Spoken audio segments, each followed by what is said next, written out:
Today's khutbah is dedicated to some ayat that belong to Surah Al-Ghafir.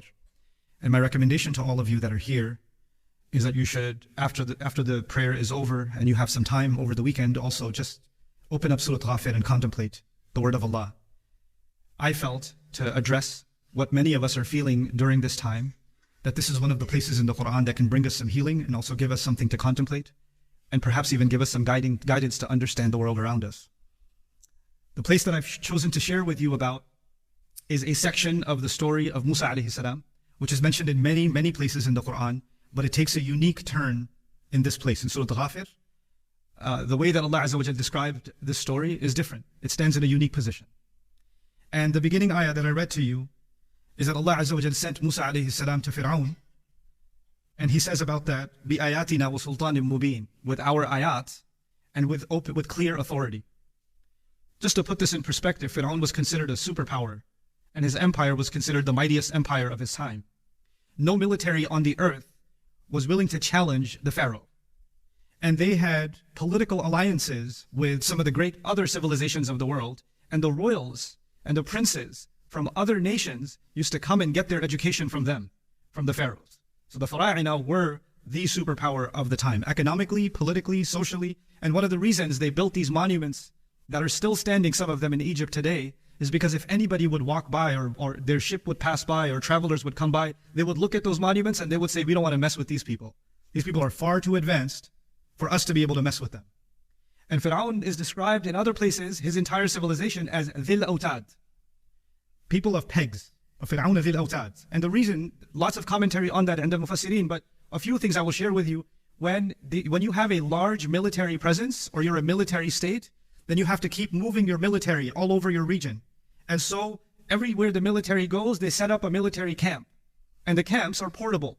And for you to have portable military camps, you have to peg them. You have to put tents in everywhere you go. And a watid in Arabic is actually a tent, the peg for a tent. And so it has multiple meanings, but one of the meanings, there's actually ishara here, and this is majazi speech, for actually the Pharaoh who had a massive army that he could mobilize all the time. And it also suggests that he was constantly using his military to control his population. He was using his military to control his population. Allah even describes one of his political strategies. He says, عَلَى فِي الْأَرْضِ وَجَعَلَ أَهْلَهَا شِيَعًا. He maintained very high power in the land, and he made sure that the population is segregated. He made sure that the population is cut apart. الَّبِيبُ مِنَ الْإِشَارَةِ يَفْهَمُ. Right? This was the strategy of Pharaoh, to keep a certain people like slaves, like less than human, under his government.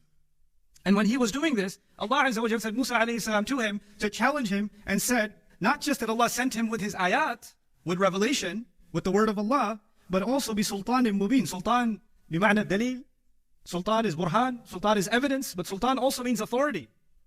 Allah sent the truth. The truth is not the same as an army. An army has weapons. An army has presence. An army can attack. An army can kill. An army can make you bleed. But Allah is saying that what was given to Musa alayhi salam itself was an authority. The truth itself was an authority. And he was sent with that authority to Pharaoh. And now we see what comes next. إِلَى فِرْعَوْنَ وَهَامَانَ وَقَارُونَ. Three people. Allah didn't just mention Pharaoh. He said he sent this authority to Pharaoh, the king, the government. Pharaoh represents the government. Haman represents his military strategist. So Haman also. And then Qarun, which represents, he had some people working for him from within the people he enslaved. He enslaved Bani Israel. Bani Israel were the slaves of the pharaohs. But some people within Bani Israel were paid lots of money to keep an eye on their own people, and Pharaoh allowed them to become rich. All the other people in Bani Israel were poor. But Qarun, he's a millionaire. How is he a millionaire when his own people are all slaves? Bagha alayhim. He was a spy, and he was a sellout against his own people. That's how he got rich. That's how he got rich. So now Musa alayhi salam's message is going to the authority that enslaves the nation. It's also a message directed to his military units, and is also a message directed to the hypocrites and the spies within the believing community, all three of them, all at the same time. إِلَى فِرْعَوْنَ وَهَامَانَ وَقَارُونَ. And they together came up with the first response strategy. Again, remind you, this is the mightiest empire in the world at the time. Nobody questions them. They have immunity. They can do whatever they want. So if they want, they can just kill the Israelites and be done with it. But they actually benefit. They want to use the suffering of the Israelites, and they have other political benefits coming from them. So they have to keep them alive. It's an inconvenience, but they have to keep them alive because they use them as slaves also, right? And they want to maintain a certain narrative about themselves. So it's a political strategy. Let's keep them. If he had it his own way, he would be done with them. But he can't do that immediately. So what's the next best thing? We can't take them out militarily. We just want to make sure our own people and anybody who visits us, the world sees them a certain way. How should they see them? The strategy was فَقَالُوا سَاحِرٌ كَذَّابٌ. Musa is a magician. He's a liar. These people are liars. They can't be trusted. The people he represents are liars. They can't be trusted. There's an entire media propaganda that Pharaoh created to make sure everybody believes that actually Pharaoh and his people are the victims. And the Israelites are the real threat. Banu Israel and Musa alayhi salam are the real threat. وَيَذْهَبَ بِطَرِيقَتِكُمُ الْمُثْلَى. No, these people, they want to take over your land. يُرِيدُونَ أَن يُخْرِجَكُم مِّنْ أَرْضِكُم بِسِحْرِهِ. He would even tell his own people, his own government, he would say, these people are dangerous. They want to kick you out of your land. Watch out for them. You should tell me how to deal with them. And so he built this entire propaganda machine to make sure his own people also believe that those people, those Israelites, those guys are a threat. They're dangerous. And Allah Azza wa Jal describes in Surah Al-Qasas, even though we're in Surah Al-Ghafir right now, He describes even though Pharaoh had power, he had the mightiest military, he had all of the control, and he had put these people in encampments. They lived in what could be described, if you look at the Israelite description that's found in the Quran, also found in the Bible, you would call that an open-air prison. That's what you would call it. That's where he was keeping them. And you know what Allah says about that? Allah says that Allah had a plan for him. And He said, وَنُرِيَ فِرْعَوْنَ وَهَامَانَ وَجُنُودَهُمَا مِنْهُمْ مَا كَانُوا يَحْذَرُونَ. Allah wanted to show Pharaoh and Haman and their militaries the thing they were scared of all along. Allah wanted to show them what they were afraid of. That ayah is fascinating because now Allah is telling us Pharaoh is terrified. You're the one with the army. They're the ones that are slaves. You're the one with all the weapons. They're the ones that get killed. They're the ones in the camp. And you're the one in the biggest palace on earth. You have all the security. You own all the media. And you're scared? You can't go to sleep at night. You're having nightmares. This is inside intelligence only Allah can give you. Nobody would know. The most powerful man on earth at the time is terrified when he goes to sleep. Of the people that are supposedly powerless, he's afraid of them. مَا كَانُوا يَحْذَرُونَ. So now, coming back to these ayat, I just want you to understand what this khutbah entirely, the entire khutbah, is just about understanding the strategy of Pharaoh. He's terrified. He has to deal with this population. What's he going to do? Allah gave us his strategy in the Quran so that we know how every Pharaoh that comes after him will be. This is a blueprint in the Quran for every Pharaoh that will come after that Pharaoh. This is not just a asatirul awwaleen, right? Fihi dhikrukum. It's talking about you, your situation. So now, فَلَمَّا جَاءَهُمْ بِالْحَقِّ مِنْ عِنْدِنَا قَالُوا. So when the truth came, and it was clear that he's doing wrong, because Musa alayhi salam came, one of the first demands Musa alayhi salam gave to him was, أَنْ أَرْسِلْ مَعَنَا بَنِي إِسْرَائِيل. You need to let these people go. They're not your slaves. They're the slaves of Allah. You cannot keep them as slaves. You cannot keep them in these encampments. That was one of the first demands of Musa alayhi salam. And when the demands became clear, what became the response of Pharaoh?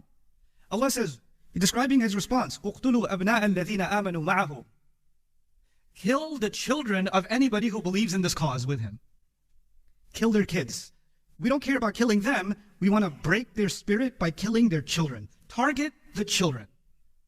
Target the kids. And you know what? Keep enough women alive so they keep having kids. So in case they're thinking about fighting back again or standing up for themselves again, then kill more kids. اقتلوا أبناء الذين آمنوا معه واستحيوا نساءهم. It's part of his military strategy to break the spirit of these people. He could have just said, kill them. Kill them. No. Part of the direct military campaign will be, we have to make sure children die. That's his policy.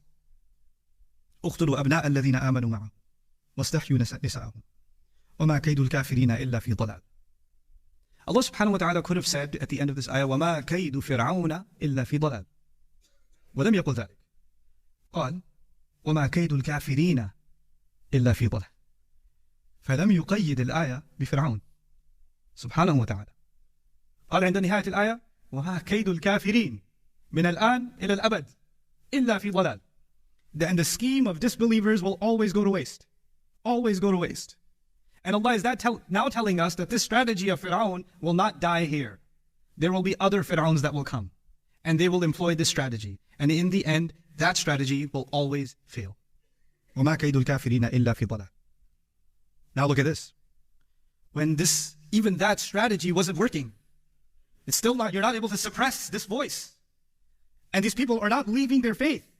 They're not letting go. They're not letting go of hope. Why are they still hopeful? I killed their kids. Why are they still hopeful? Why are they still following Musa alayhi salam? Why are they still following their prophet?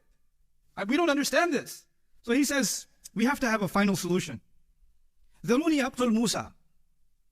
Let me kill their leader. Let me kill their imam. Let me kill their scholar. Let me kill anyone. And right now they look up to Musa, so let me start with killing Musa. Even though Musa technically is an official citizen of the Egyptian government of the time, so he's a bona fide citizen. He's not considered a slave because he was raised among the royalty. But right now, this is such a threat that even if you belong to our own country, we will have to kill you because you're too influential. Because we need to silence you. Even voices from within the country need to be silenced. Let me start with killing Musa. It'll send a message to our own country. Nobody's safe. You better learn to shut up. You better learn to shut up. Pharaoh policy.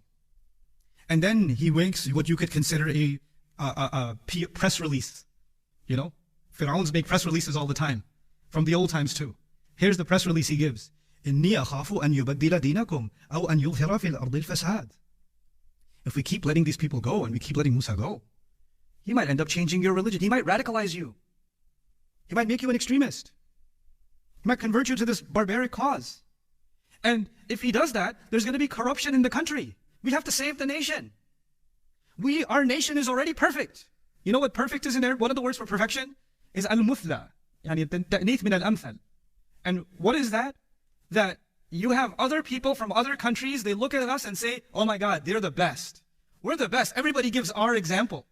And this Musa and this Harun and this religion of theirs and anybody who follows them, these people are so dangerous, they will destroy our national identity. Our national identity is the best. If you love your country, you must destroy these people. And especially the ones that are loudest among them. Start with the loudest voice. Kill them first. That will break their spirit. If their kids couldn't break their spirit, then let their leaders, their scholars, their activists, and in this case their prophet, kill him first. Get him out of the way. Then what are they going to do? They'll have no leaders. Then what's going to happen? Then they'll learn to be the slaves that they are. You know, eventually Pharaoh had enough. He said, you know what? We just need to do a ground invasion. That's what he said. And in Surah Al-Shu'ara, when he said this, he actually made an announcement to his army. He gathered his soldiers and he wanted to give them a motivational speech. Motivational speech, because they're about to go meet an enemy. Now, you know what? When you're about to go meet a powerful enemy, then you make a speech about how they may be more powerful than us, but we will fight back and we will fight for justice. But they're not going after a more powerful enemy. They're going after civilians. They're going to go after the Israelites. This is the Pharaoh versus the Israelite civilian population.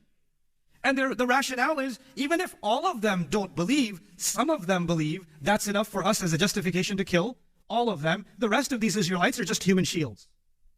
Let's get rid of all of them. So what's the speech that he gives? Surah Al-Shu'ara. إِنَّ هَؤُلَاءِ لَشِرْذِمَةٌ قَلِيلُونَ.